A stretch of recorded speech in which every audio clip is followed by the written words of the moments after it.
Hey, boys and girls, it's time for another one of our weird Fruits of the Spirit lessons. Today I have Miss Brandy with me. Miss Brandy, how are you today? I'm doing good. How about you? Oh, I'm doing great. Just loving all this wonderful weather. It's a good day outside. I'm liking it. Yes, we are loving this weather.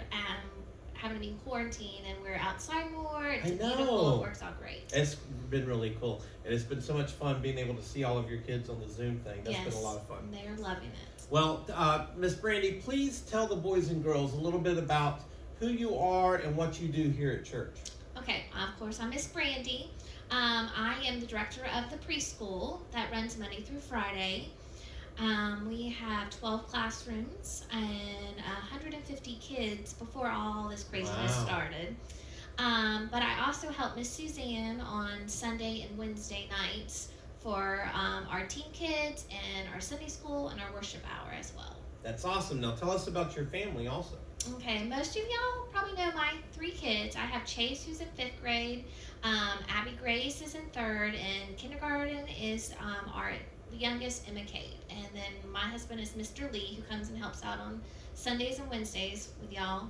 So. Yeah, y'all know Mr. Lee. He's always up front in the foyer being very helpful and always smiling and helping us out in many, many ways. So we're always glad to have him. Miss Brandy, what are some of the jobs we're sharing with all the boys and girls, some of the jobs that we've had growing up and how some of those jobs have kind of led us to where we are today?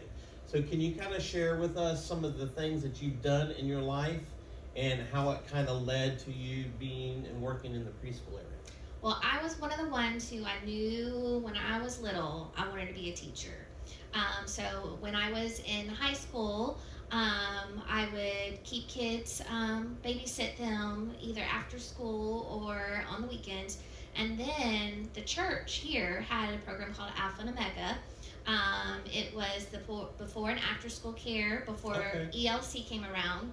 And I worked there from 10th grade all the way to my sophomore year in college, because I went to college here.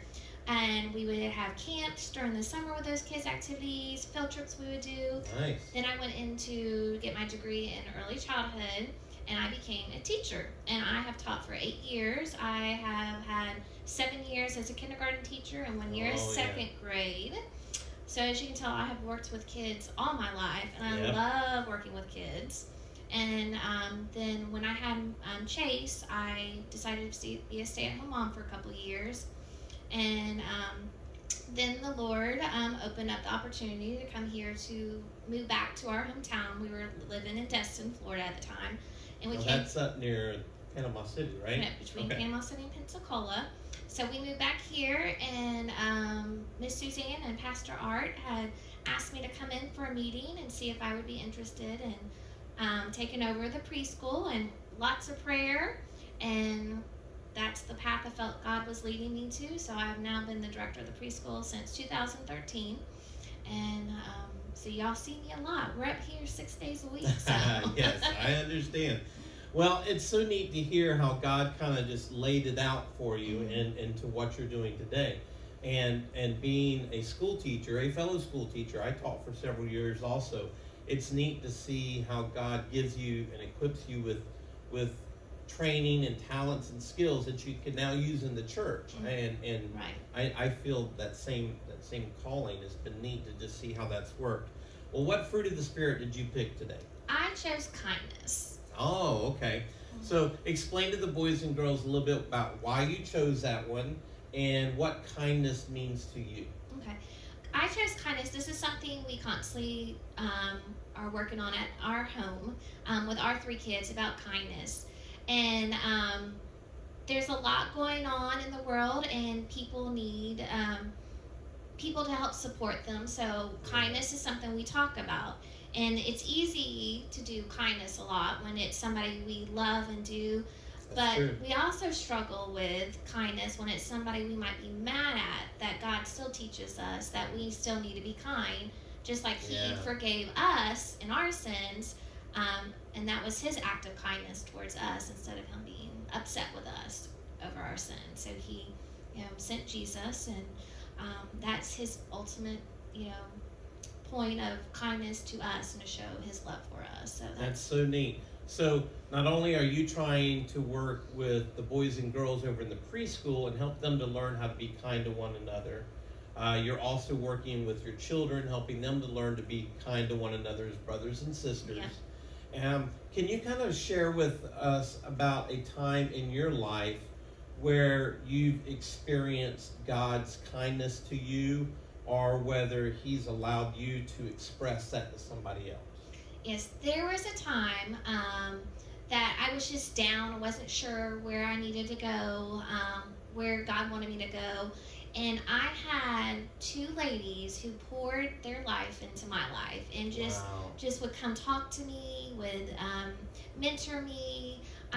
They would, when we lived up in the Panhandle, they would come while my kids were napping and just come love on me, do Bible studies with me, encourage me that we might not know the answers right now, and we struggle. I have another problem of patience. So just teaching that, just the love that somebody took their time to come be with me and help me through my struggles, which meant a lot. And they didn't necessarily give me a gift or do an action, just them being there to be there for me, through love and prayer and devotion time really helped a lot during that time.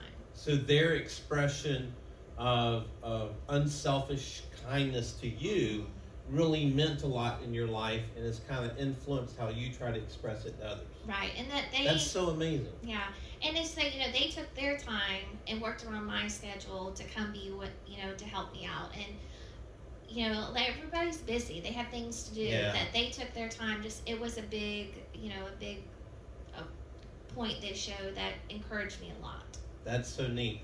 Can you think of a way that these boys and girls might be able to express kindness to others through this whole COVID stay-at-home thing? Is there something that you think they could do that could be an act of kindness to show God's love to others? Yeah, and that's something, too, I'd like to encourage y'all, too, for y'all to do the next week. There's kindness can be done as, little as a smile or a hug to something as big as, putting something together. So at home, like with your parents, things might be a little stressful or busy, and, they're helping with schoolwork. It's, could be simple as helping them take out the trash or cleaning up the kitchen or your toys before being asked. And those are the kindness you can do at home for mom and dad. To your siblings at home, sometimes they need help building a tower or working on homework, and you can come help encourage your siblings.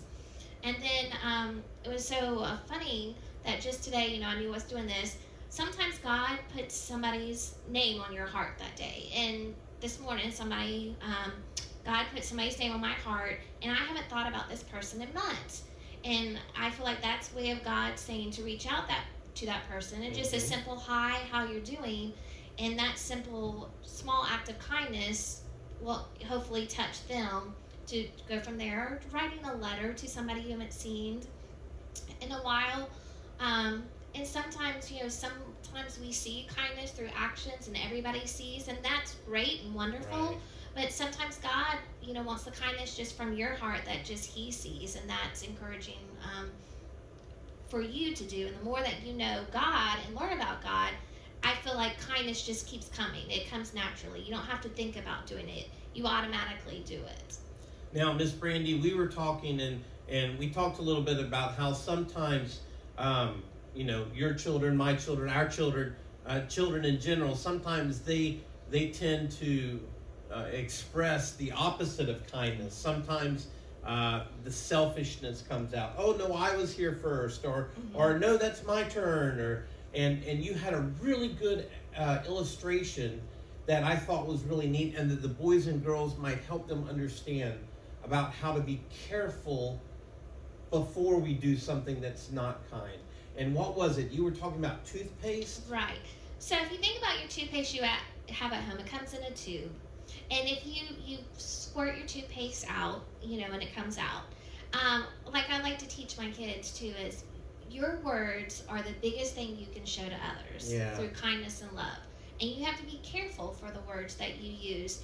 So if you think of your words as the toothpaste coming out of the tube, you want your words to be full of joy and kindness and loving and goodness. And think if you kept squirting the toothpaste out, and if you started saying like hurtful words or hateful words, and these words keep coming out of the toothpaste, would you be able to put the toothpaste back in the tube for me? Would you be able to do that? No, you can't put toothpaste back in a tube. So, and that's like our words. Once our words come out of our mouth, Wow. you can't take them back. So we have to be cautious about our words and make sure that we are always at the front of what God wants us to do and the kindness that He wants us to share. And so that's a reflection on Him. So think of your words as the toothpaste coming out, and we can't put it back in. So what words do you want everybody to see? That's so good, Miss Brandy. And one of the things I talk to the boys and girls about is how we need to learn to stop and think before we act, react, speak, or answer. Mm-hmm. To really think about what we're about to say, and is it something that's going to make God happy, or is it something that's going to make God sad? Or are we reacting in a way because we're angry or we're upset, and is that going to disappoint God? So it's kind of like the toothpaste. Once we blurt it out there, it's a little too late. Right. But if we can just take that moment, boys and girls, and you can just think about what you're about to do or say, and ask yourself, is this something that would make God happy? Because if you can learn to stop and think about it before you do it, it's kind of like the toothpaste. Mm-hmm. Once it's out there, if you say something mean that hurts somebody, it's kind of hard to say, oh, I'm sorry, I really didn't mean that. That's kind of hard to say. Right. We should say we're sorry if we hurt somebody. But if we can learn to stop and think before we throw it out there, we can show God's kindness to others through our actions and our words. Well, Miss Brandy, thank you so much for spending this time with us today. Is there anything else you would like to share with the boys and girls? Well, of course, we miss you all dearly. I know my kids missing being around, their church family. And church family is good to have, that we can encourage and love on each other. I miss seeing you guys too. It's fun. I'm a people person, so it is really hard for me to stay home and not see people and interact. But I would like to encourage you this week to maybe do 2 acts of kindness. Simple as just opening a door for your mother, or helping pick up toys, or giving a hug, or writing a letter and sending it to someone, or recording a video of you singing something to send to a grandparent or an aunt or an uncle. And right now with everything going on, I think that would be a really good encouragement for you guys to do to others, and it would be a reflection of God's love during this time for others to see who might not know what God's love is. That's a great challenge, Miss Brandy. Well, boys and girls, I hope that you have enjoyed this time of Fruits of the Spirit and our study of kindness. Don't forget to practice singing the song by Uncle Charlie that's at the end of this video. We hope that you'll learn and be able to memorize all of the fruits of the Spirit, and we hope that we will be able to see you soon. God bless everybody. Bye-bye.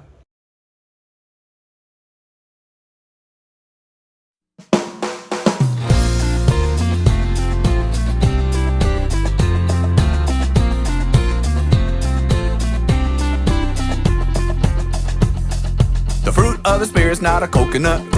Fruit of the Spirit's not a coconut.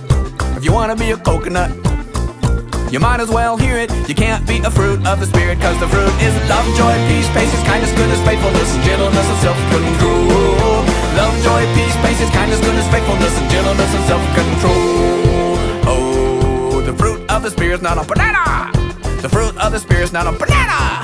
You wanna be a banana? You might as well hear it. You can't be a fruit of the Spirit, cause the fruit is love, joy, peace, patience, kindness, goodness, faithfulness, gentleness, and self-control.